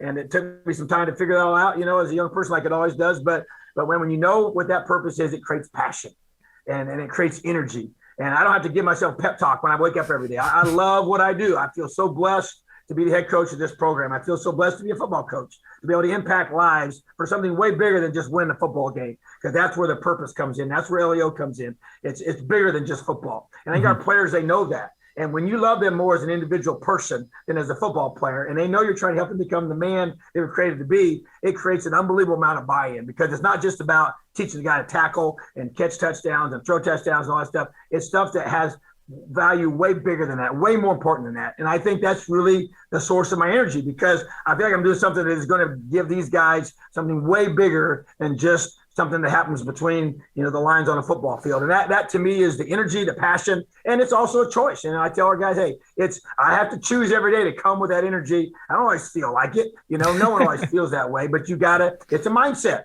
And we control those things, and those things that we can control, we have the power to be able to have a positive mindset every single day, regardless of what's going on around us.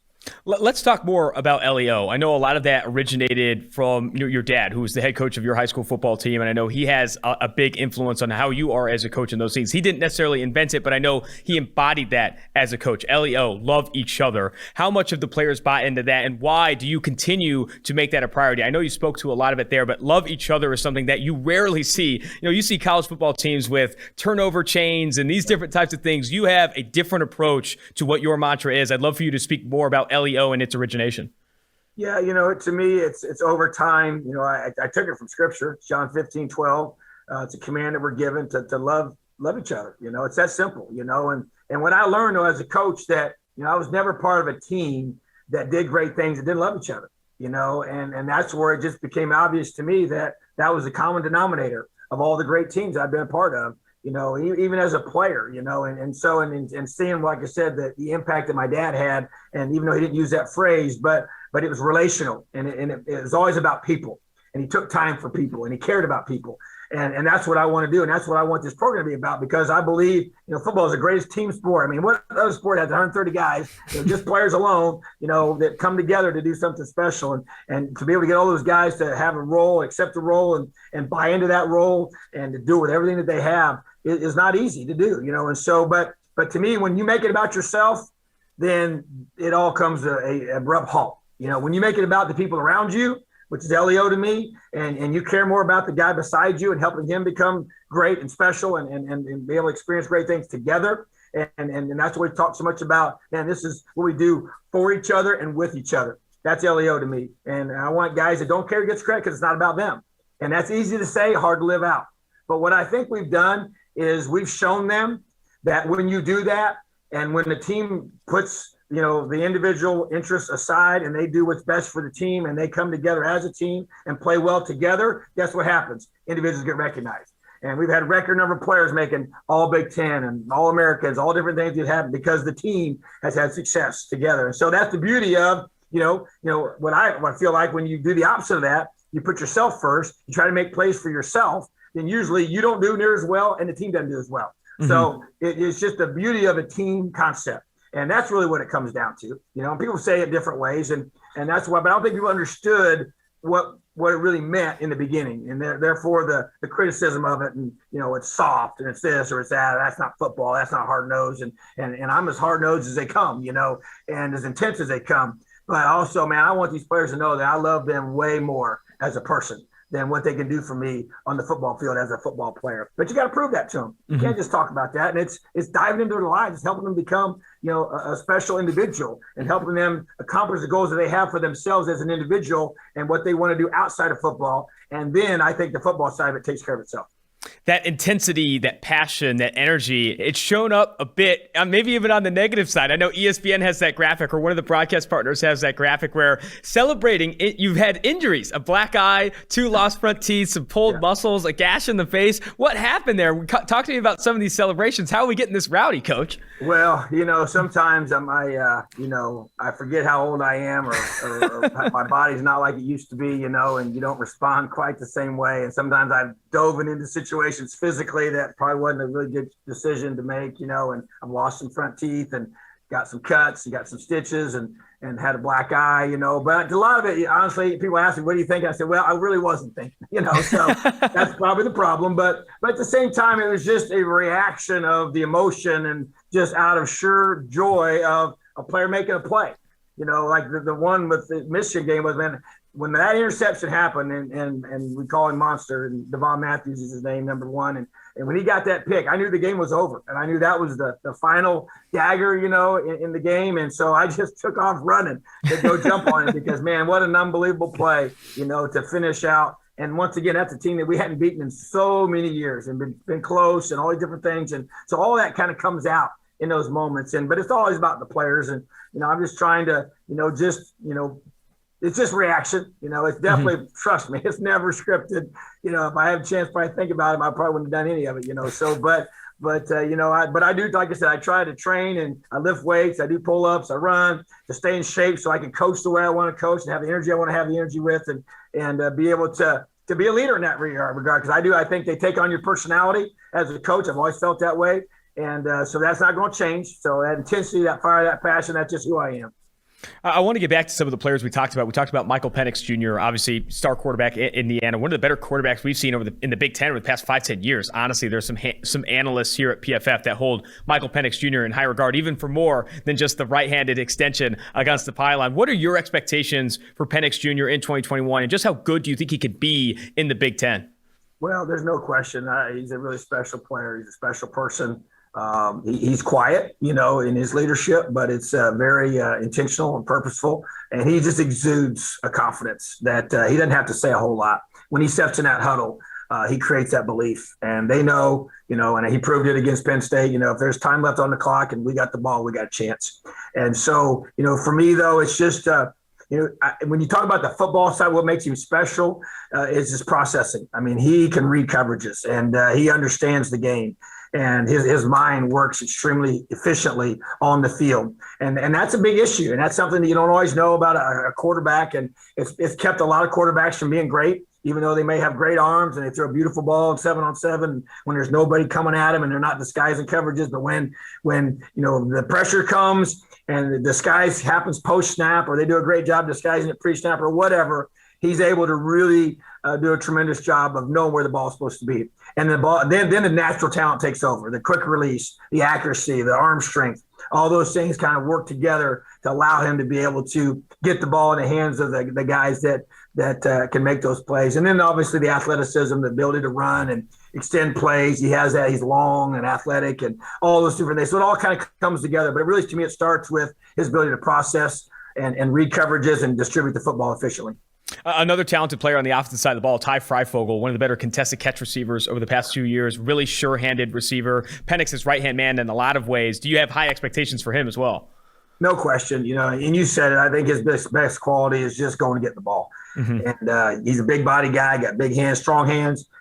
He's always kind of been that way. But he just Michael puts it near him, he goes and gets it, and they have a lot of trust between the two of them, and they've made a lot of plays together, and that's going to continue. Anytime you have that kind of special relationship with a quarterback and receiver, I guarantee you, Michael having a chance to come back from his injury is a big part of Ty wanting to stay, and Ty could have gone pro this past year and decided he felt like things he needed to work on. But I just think that I want to see him continue to build his game, and improve in the areas he needs to improve on, which we've already addressed with him. And he's working extremely hard. He's a really tough kid, hard worker. Another one's very quiet, doesn't say much.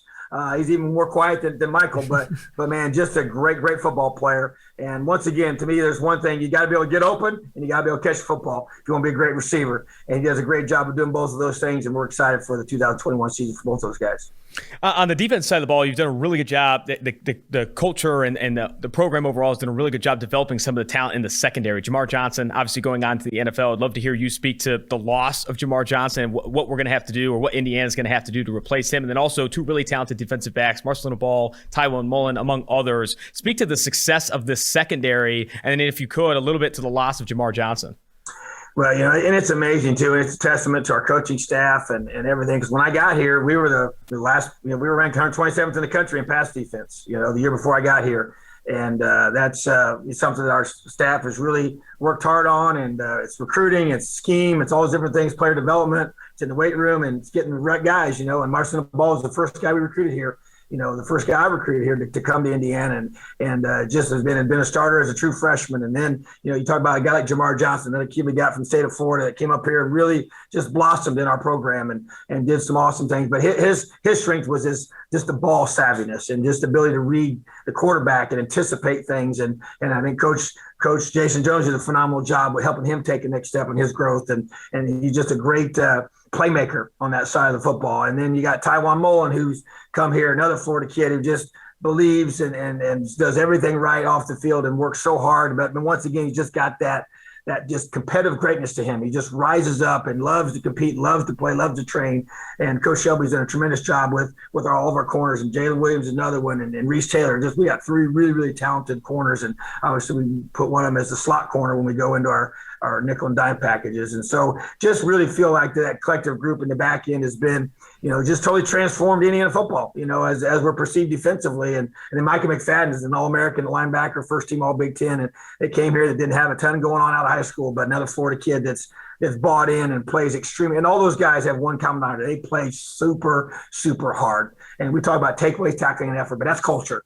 Culture is, man, how hard are you willing to play for the guys around you? And our guys have bought into that, and they've recognized, man, we play really hard, and we led the Big Ten in sacks last year, and it was a bunch of different guys. It wasn't one guy. It was us creating those situations, led the country in interceptions, and just really, really allows us to have a chance to win games when you play great defense. And that's something we do here now. That's the expectation. I only expect it to get better.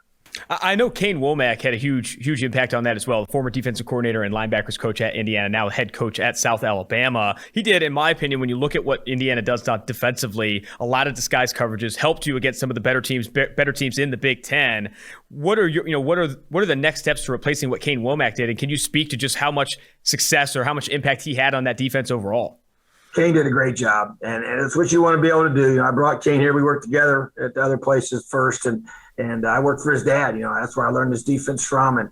And we have a system that we run here. And you always you're tweaking it. And when he got here, he coached linebackers the first year he was here, and I called it that year. And then I turned it over to him in 2019. And we just got better. 2020 was even better than 2019. And so just being able to continue to grow and just add some little wrinkles to it. And then the same thing with now with bringing Charlton Warren to the system and to be able to just keep enhancing it and keep trying to find ways to find guys that believe in it, and then can help make it better, and that's what Kane did for us, and so proud of what he did here, and now just expecting him to do great things there as the head coach at South Alabama, and just appreciate all he did for our program. And now Charlton's got that charge to be able to do the same. And I'm involved in every meeting. I always have been, always will be defensively, sit in almost every linebacker meeting, and Charlton's now coaching the backers. And so that part isn't going to change, but I let these guys kind of put their own personality on how they want. I don't tell them what to do. Obviously, we have a system we run here, so the system's not going to change. But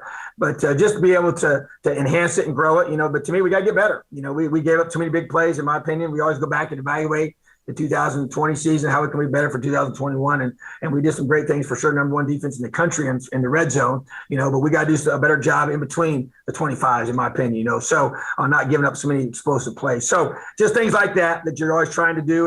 And we got a lot of guys back from last year. And my goal and expectation is that we're better defense in 2021 than we were in 2020, which is maybe saying a lot, but that's my expectation.